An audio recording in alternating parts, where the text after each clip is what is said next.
and trade bill will have weather mitigation and modification in it. In other words, to help with climate change. No, Obama's now said that. So now we'll pay Al Gore and Obama's private companies.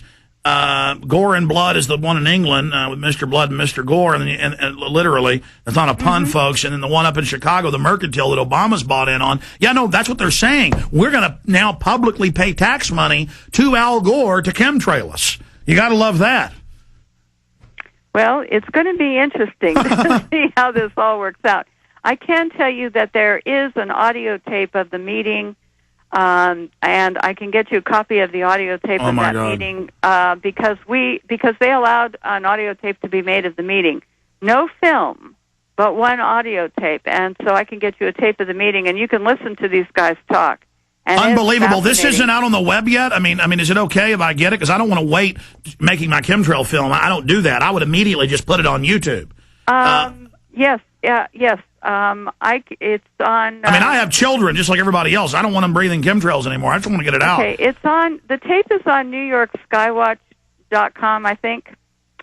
And, but I can get you, I think that it's about 3/4 of the tape, but I can get you the whole tape. And you are just a sweetheart. In fact, I was going to ask you, how do we support what you're doing? You are just a workhorse at this. From doing my research, I mean, we've been interviewing for years, but just finding out how much you're doing. Tell folks briefly, I know I'm jumping around. I'm going to have you back on soon. How did you wake up to this? How did you get involved? And it's just so amazing what you're doing. And how do folks support you? And how do they go to the site at CaliforniaSkywatch.com and donate, or what do they do? Well, what's happening right now is that I started in 2002 when a friend of mine, I was working for the Mendocino County Probation Department at the time, and during my lunch hour, he caught me downtown and took me into his office and said that he knew that there was some programs going on, and he wanted me to look up in the sky, and he wanted me to really look on certain days and to see these jets leaving these big plumes. So what happened is that particular day at lunch hour when we walked outside, the jets were just blitzing the place with all these, there was a great number of jets, and they were all leaving these huge contrails which just expanded and turned into these massive plumes and then covered our sky completely. And from then on, I was absolutely hooked because I realized that this wasn't right. And so then that's when my research started, and since then I've been really dedicated with this for most of the time since then. This is such a massive story. And what did you think when, I know last year the CFR announced we're going to terraform the planet, we're going to spray you, it's great, we're going to save you, when the scientists say it'll heat things, but whatever. And we know that's just a cover, so the scientists go, oh, we're saving Earth, okay, keep it secret.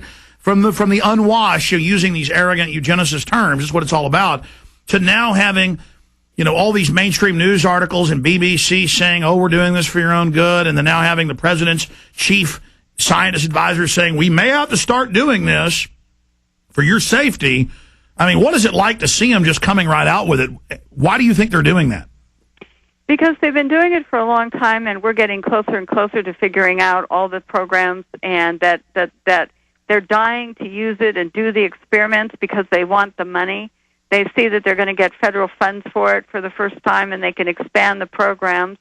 And so why not try it out? Why not do the experiments we've been studying and researching, and this is the payback for us. So a lot of these universities and researchers and geoengineers are going to come and get fully funded for a lot of these programs that have been sitting in the wings for years. So as bad as chemtrailing is, they want it even bigger. That's what the CFR says. They say they want it globally everywhere. Speak to that, and right now where we know it's going on the worst.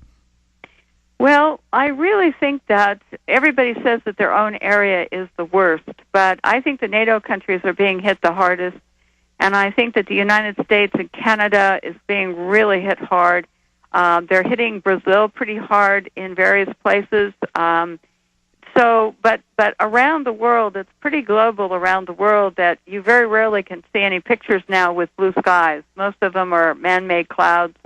Professor Rosenfeld from Australia is talking about that at a meeting here of the Climate Change Commission, EPA, in Sacramento, California, he talked about that most of the clouds we see are man-made clouds. And I was early on in my research, and I had to rather pause and go, what?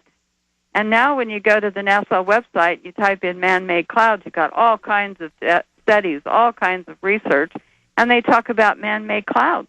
But the problem is that agriculture, human health, plant growth, tree health, everything depends on direct sunlight. Well, let me stop you. Yeah. I mean, keep interrupting because, we had a big garden out at our ancestral family farm, and we've never seen a summer where plants wouldn't grow. And not this summer, but the summer before. It was chemtrails 5-6 days out of the week. Even here, my yard in the summer was dying. It was raining and mush. And the yard, basically, about half of it died. Trees were all dying and acting weird. And it was just pure chemtrails the entire summer all over Central Texas and East Texas, where I was at. I wasn't in other parts. And my uncle's garden, just nothing even grew. That's correct. And it was just solid chemtrails, just solid. There was no sky. Right. And when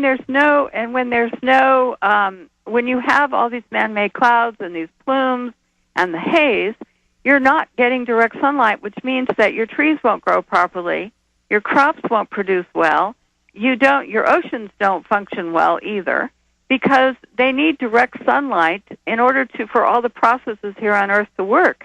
And these scientists are beginning to say, well, we can put up, we can pretend like we're a volcano, like the one that just went off in Alaska, and we can put up these particulates and we can cool us down. But the Alaska that's backwards. All the scientists agree volcanoes cause heating. Well, they cause a degree of cooling. Well, cooling at first, but then heating. But go ahead. But anyway, what happens... My whole issue is they put out more carbon dioxide that they say heats the Earth. And I know when Krakatoa went off, it went down a degree, but then they've got these calculations then saying it makes CO2 go up and then later makes it go up. I'm saying from what they claim, but go ahead.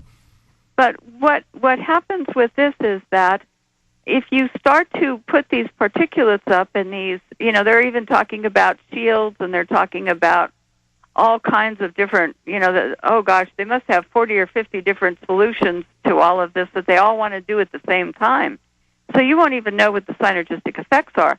But the problem is that we've got a case of where we're already getting a loss of direct sunlight called global dimming already. And when we say, well, global dimming is going on and we're putting up more cloud cover, but still we're warming. Well, we're warming because this cloud cover and all of these artificial things that are being done are heating us up and exacerbating the global warming. So we have to stop some of these man-made things, and the Earth would come back to more normal, and we could reduce the pollutants by taxing the polluters, like the EPA does now. Instead of thinking of that we're gonna have these offsets and polluters can buy offsets in order to pollute more. You see, this cap and trade and this carbon tax and all these things that they're deciding isn't going to reduce pollution one iota. Okay, specifically, I want to go back. From your scientific research and talking to scientists, haven't they been reporting, though, that the chemtrailing overall causes the radiation to go through the clouds and then bounce back up and keep the heat in? So that part of the project is heating. That part of the project is heating. So what they're already doing is they're heating.